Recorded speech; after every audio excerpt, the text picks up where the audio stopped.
I'm Dr. Danielle Fairbrass. I am the cell biology group lead at Coding Bio. We're a small startup based in Oxford in the UK, and we are leveraging machine learning and high throughput wet lab techniques to design CAR T therapeutics better and faster. We're actually kind of out in the world, coming to conferences like this year to tell everyone what we're up to.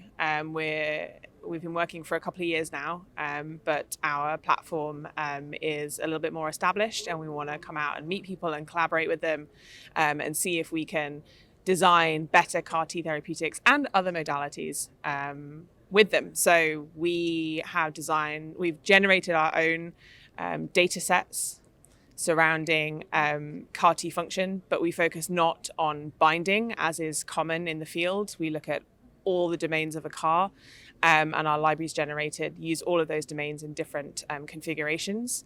And by training natural language processing models with our data set, we're able to generate CAR T therapies that are comparable to and sometimes better than best-in-class CARs in 3 months. The conference is really big, and there's so much exciting science going on. I really enjoyed attending the CGT Circle event that was hosted last night by Key Tech, I think.